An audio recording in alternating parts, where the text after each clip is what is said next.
दोस्तों, क्या आप तैयार हैं एक ऐसी कहानी के लिए जहां एक मामूली सी इसकी लिफ्ट राइड बन जाती है मौत का पैगाम। इसकी लिफ्ट, तीन दोस्त और एक भयानक गलती जिसने उन्हें मौत के दरवाजे पर लाके खड़ा कर दिया। ऊपर जमा देने वाली ठंड और बीच में फंसी जिंदगी। आखिर कौन बचेगा और कौन बर्फ में दफन हो जाएगा? जो दोस्तों आपकी पल पल बढ़ती क्यूरियोसिटी को और बढ़ा देगा। आपको लगेगा कि सब ठीक हो जाएगा, लेकिन ऐसा कुछ होगा नहीं। तो चलिए दोस्तों, बिना देरी किए चलते हैं आज की कहानी की तरफ। मेरे बहादुर दर्शकों, कैसे हैं आप सभी?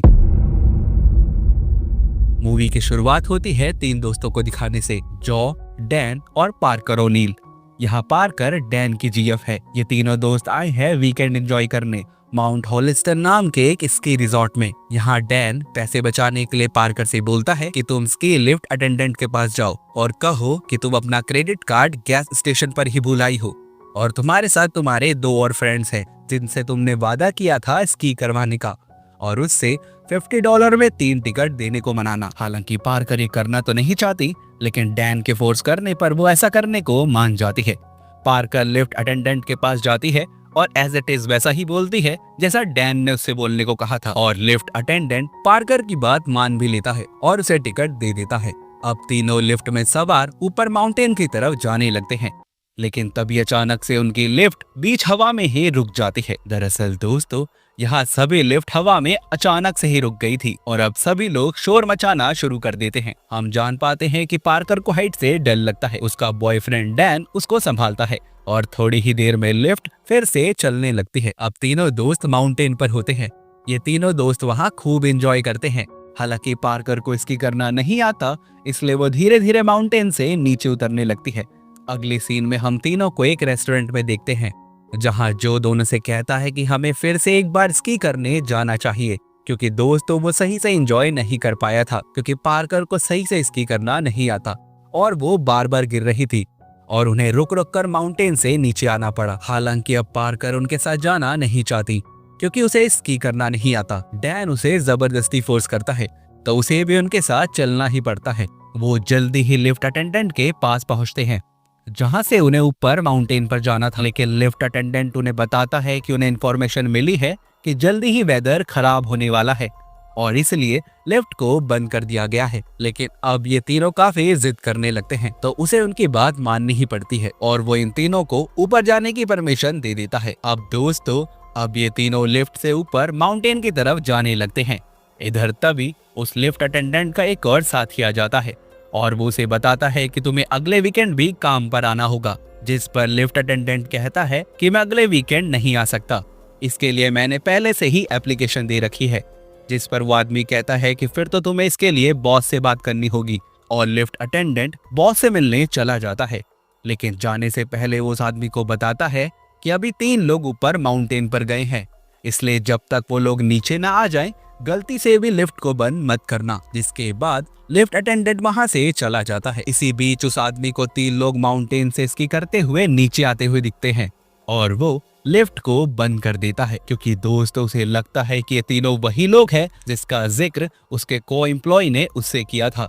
इधर हम लिफ्ट में तीनों को देखते हैं, जिन्हें लगता है कि लिफ्ट अपने आप ही बंद हो गई है, जैसा पहले भी एक बार हुई थी। तभी मौसम भी खराब होने लगता है, बर्फ गिरने लगती है और अब उन्हें काफी ठंड भी लगने लगती है। तभी वहां जितनी भी लाइट्स होती है वो एक एक करके बंद होने लगती है। और दोस्तों, अब ये उनके लिए डरने की बात थी, क्योंकि अगर वो यहाँ फंस गए, क्योंकि आज संडे है और अगले फ्राइडे तक यहाँ कोई भी नहीं आने वाला। और अब तीनों ऊपर से चीखने चिल्लाने लगते हैं, लेकिन इस वीराने में उनकी चीख पुकार को सुनने वाला कोई भी नहीं था। वो तीनों बहुत डर जाते हैं। अगर वो यहाँ ज्यादा देर रहे तो जल्दी ही भूख, प्यास और ठंड में जमकर मारे जाएंगे। लेकिन उनकी जान में जान तब आती है जब वो अपनी तरफ एक बर्फ हटाने वाली गाड़ी को आता देखते हैं। तीनों बहुत खुश होते हैं, क्योंकि उनको बचाने के लिए आखिरकार कोई तो आया। वो ऊपर से जोर जोर से चिल्लाने लगते हैं ताकि उस गाड़ी वाले का ध्यान उन लोगों पर आ जाए। लेकिन दोस्तों, हम देख पाते हैं कि अब बर्फ का तूफान आना शुरू हो चुका था। तभी वो गाड़ी वहां से जाने लगती है। हम जान पाते हैं कि वो गाड़ी वाला माउंटेन पर अपने एक एम्प्लॉय को लेने आया था। जल्दी ही उसे वॉकी टॉकी के थ्रू मैसेज मिलता है कि माउंटेन पर कोई भी नहीं है, तुम वापस आ जाओ। और दोस्तों, वो गाड़ी वाला वहां से जाने लगता है। ये देखकर पार्कर, जो और डैन तीनों काफी घबरा जाते हैं और अपना सामान भी नीचे फेंकने लगते हैं। लेकिन गाड़ी वाला इन्हें नहीं देख पाता क्योंकि बाहर बर्फ का तूफान था और वो गाड़ी वाला वहां से चला जाता है और ये तीनों बस चिल्लाते ही रह जाते हैं। अब धीरे धीरे टाइम गुजरने लगता है और ठंड और भी ज्यादा बढ़ने लगती है, जो कि इनके बर्दाश्त के बाहर हो रही थी। तभी डैन डिसाइड करता है कि उसे नीचे कूदना ही होगा। पार्कर जो उसे समझाते हैं कि ये एक बेकार आइडिया है, उसे ये नहीं करना चाहिए। लेकिन डैन कहता है कि अगर एक बार यहाँ से सारे एम्प्लॉय चले गए तो उन्हें 5 दिनों तक यहीं रहना होगा, कोई भी उनकी मदद के लिए नहीं आएगा। हालांकि पार्कर और जो उसे रोकने की बहुत कोशिश करते हैं, लेकिन वो नहीं मानता और फिर डैन लिफ्ट से नीचे कूदने के लिए रेडी होता है। हालांकि उसे ऐसा करने में काफी डर लग रहा था, लेकिन उनके पास अब कोई और दूसरा रास्ता नहीं था। डैन लिफ्ट से नीचे कूदता है और दोस्तों यहाँ वही होता है जिसके सबसे ज्यादा चांसेस थे। डैन जहाँ कूदा था वहाँ की जमीन काफी हार्ड थी और डैन के कूदने से अब उसके दोनों पैर बुरी तरह टूट जाते हैं। वो खुद को 1 इंच भी मूव नहीं कर पा रहा होता। डैन दर्द में कराहने लगता है।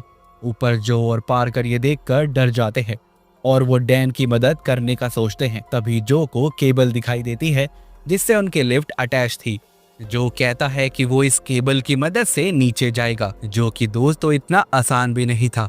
अगर उसका हाथ फिसला तो उसका भी वही हाल होगा जो डैन का हुआ था। जो फिर भी जाने की कोशिश करता है, लेकिन वो आगे नहीं जा पाता क्योंकि उसका हाथ बार बार स्लिप हो रहा था। इधर तभी जो पार्कर से कहता है कि नीचे मत देखना। हालांकि पार्कर नीचे देखना चाहती है, लेकिन हम देख पाते हैं कि नीचे अब काफी सारे भेड़िए आ चुके थे। डैन को अपनी मौत साफ दिखाई देती है। डैन जो से कहता है कि पार्कर को नीचे मत देखने देना, क्योंकि दोस्तों वो भी जानता है कि वो अब नहीं बच पाएगा, क्योंकि वो अपनी जगह से बिल्कुल भी नहीं हिल पा रहा था और अब जल्दी ही वो भेड़ियों का निवाला बनने वाला था।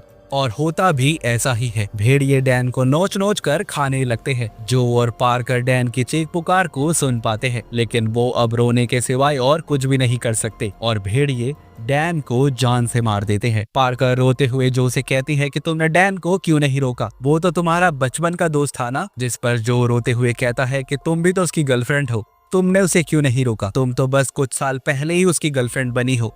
मैं उसे बचपन से जानता हूँ, वो बात मानने वालों में से नहीं था। मैंने तो पहले ही कहा था कि ये करना बेवकूफ़ी भरा है, लेकिन उसने मेरी बात नहीं मानी। और दोस्तों अब दोनों एक दूसरे के गले लग बहुत रोते हैं।